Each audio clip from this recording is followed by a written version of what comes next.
DarkEcho Production. Some stories are forgotten.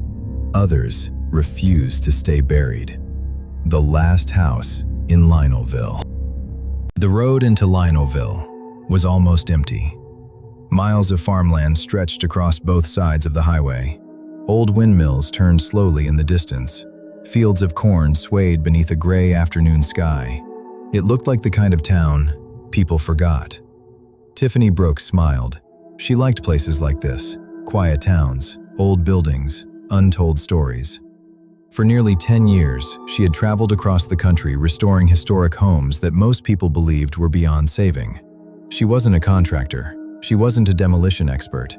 She believed every old house deserved one more chance. That belief had earned her a reputation. When Lionelville called, she accepted without hesitation. The project sounded simple: restore one of the oldest surviving homes in the county, a house that had recently been relocated to become the centerpiece of a new historical park. 6 weeks of work, excellent pay, a quiet town. It sounded perfect. As she crossed the town limits, an old wooden sign welcomed her. Welcome to Lionelville. Population, 5,982. Beneath the numbers, someone had carved a sentence into the wood. History remembers. Tiffany smiled. Cute. She drove deeper into town. Main Street looked untouched by time. A small diner, a hardware store, an antique shop, a white church with an aging bell tower. People waved as she passed. Everyone seemed friendly. Almost too friendly. She checked into the only motel in town. The woman behind the desk handed her an old brass key. No key cards? Tiffany asked with a smile. The woman smiled politely. We still trust people here. Something about the answer felt rehearsed. That evening, Tiffany walked across the street to the diner. The conversation stopped for only a moment, long enough for everyone to notice the stranger. Then the room returned to normal. An older waitress poured coffee into her mug. You must be Tiffany. I am. The restoration specialist. Tiffany nodded. The waitress hesitated. So, you're really going to work on the old house? That's the plan. The waitress looked toward the front window, almost as if she didn't want anyone else to hear. I hope it treats you kindly. Before Tiffany could ask what she meant, the waitress walked away. Later that evening, Tiffany decided to drive out and see the property before work began the next morning. The road narrowed. Tall oak trees lined both sides. The farther she drove, the quieter everything became. No birds, no crickets, no wind, nothing. Then, the trees opened. The house stood alone on a gentle hill. 2 stories, a wide front porch, tall windows, white paint faded by time. Beautiful. Even after everything it had survived, it was beautiful. She stepped out of her truck. The evening air felt strangely heavy, almost as if the house was holding its breath. She walked slowly toward the porch. Fresh wooden beams still rested beneath the foundation. The relocation had clearly happened only weeks earlier. She knelt beside one of the beams, running her fingers across the rough wood. Then, she felt something. Letters. Someone had carved words into the timber. Old words, almost hidden beneath layers of dirt. She brushed the dust away. The message became clear. It never wanted to be moved. Tiffany frowned. Probably one of the movers trying to scare the new girl. She smiled. People always had ghost stories about old houses. She never believed them. Slowly, she stood, looked toward the second floor, and, for just a moment, she thought she saw someone standing in the upstairs window, perfectly still, watching her. She blinked. The window was empty. Tiffany laughed quietly. Long drive. She turned, walked back to her truck, started the engine, and drove away. She never noticed that the upstairs curtain slowly drifted closed. There wasn't even the slightest breeze. The next morning, the sun rose over Lionelville without a single cloud in the sky. Tiffany pulled into the driveway just after 8. Several construction trucks were already parked outside. A handful of local workers stood on the front lawn. None of them looked eager to begin. An older man stepped forward, gray beard, weathered hands, sun-faded overalls. "I'm Walter. I'll be supervising the project." Tiffany smiled. "It's nice to meet you." Walter nodded. "Likewise." His eyes drifted toward the house. "We'll get the outside stabilized today. The inside," he paused, "can wait." Tiffany laughed. "I actually prefer interior restoration." Walter didn't laugh. "We don't." Before Tiffany could ask why, another worker interrupted. "The tools are unloaded." Walter nodded. "Let's get started." The front door groaned as Tiffany pushed it open. The smell surprised her. Old wood, dust, fresh paint, nothing unusual. She smiled. "This place is in better shape than I expected." Nobody answered. She turned around. Every worker was still standing. Outside, none of them had crossed the doorway. "Aren't you coming in?" Walter looked uncomfortable. "We usually let the restoration specialist inspect it first." That seemed reasonable enough. Tiffany stepped inside alone. Sunlight poured through the tall front windows. Dust floated through the air. The hardwood floors creaked beneath every step. Beautiful craftsmanship, hand-cut trim, original staircase. Most of the walls were still intact. She couldn't understand why everyone had been so nervous. She pulled out her notebook. "Replace damaged railing, repair plaster, restore crown molding." The house was old, but it wasn't falling apart. In fact, it almost felt lived in. Then she noticed something. A rocking chair, sitting beside the fireplace, moving very slowly, back and forth, back and forth. She stopped writing. There wasn't any wind. Every window was closed. The chair continued rocking, slowly, steadily. Tiffany walked over, placed one hand on the chair. It stopped immediately. She smiled. "Uneven floor." She wrote another note. "Level flooring near fireplace." Problem solved, or so she thought. She continued through the house. The dining room, the kitchen, the downstairs study. Every room looked remarkably well preserved. Then she reached the staircase, the same staircase she had admired from outside. She placed one foot on the first step. Creak. Second step.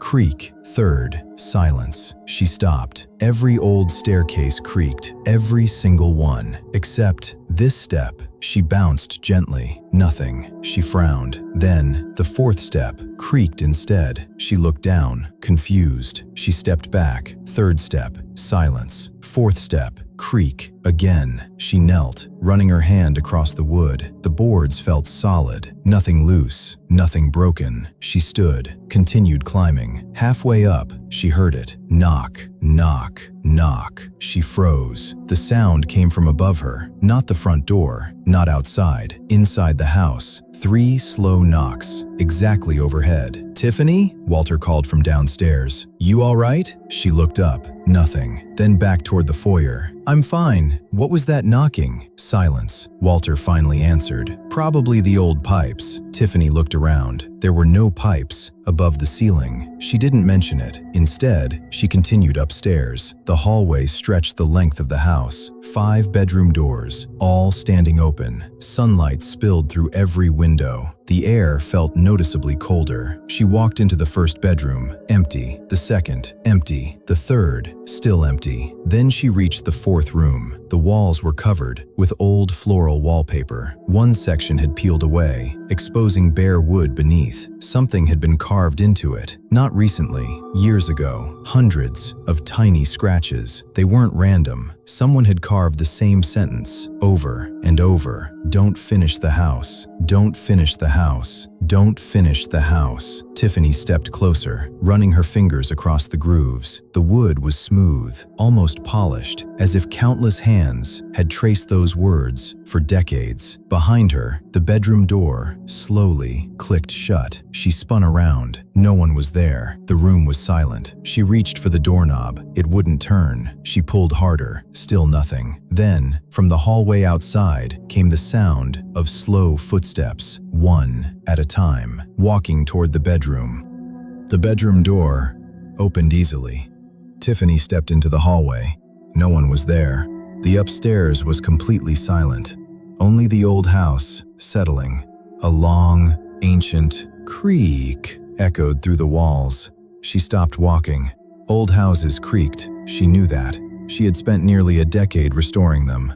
But this didn't sound like wood. It sounded slow, intentional, almost like a long breath. The sound faded. Then everything became still again. Tiffany walked back into the bedroom. The carved warning still covered the wall. Don't finish the house.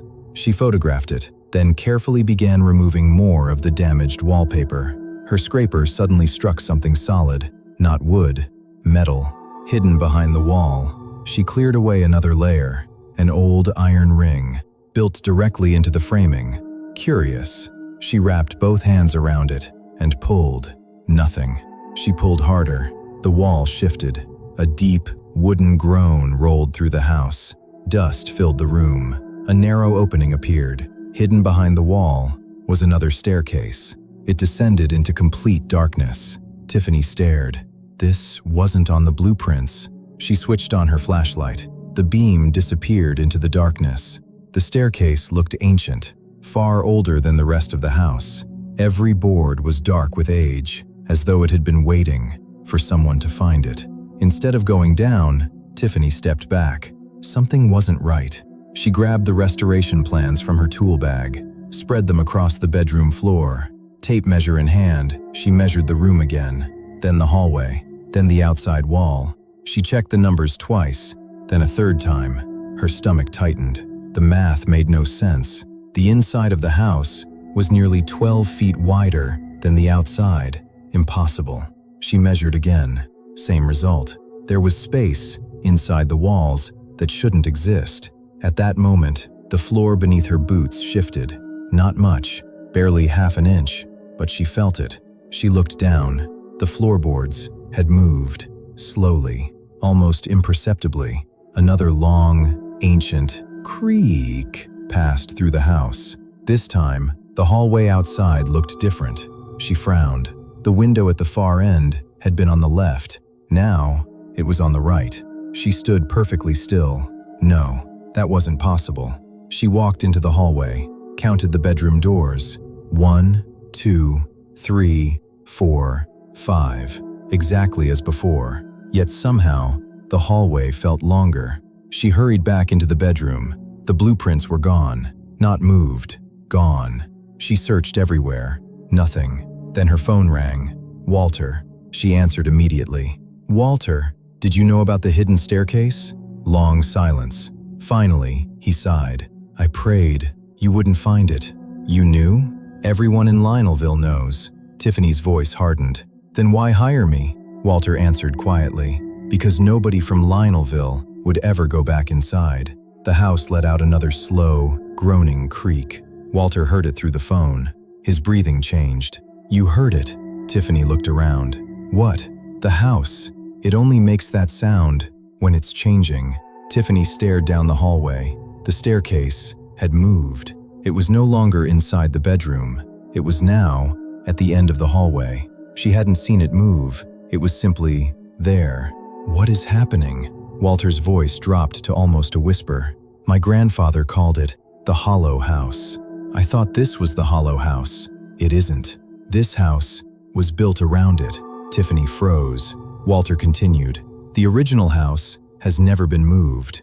It has never been demolished. It has never left this hill. Every generation built another house around it, thinking they had buried it, but every new house became part of it. Tiffany slowly looked toward the hidden staircase. Darkness waited below. Walter spoke one final time.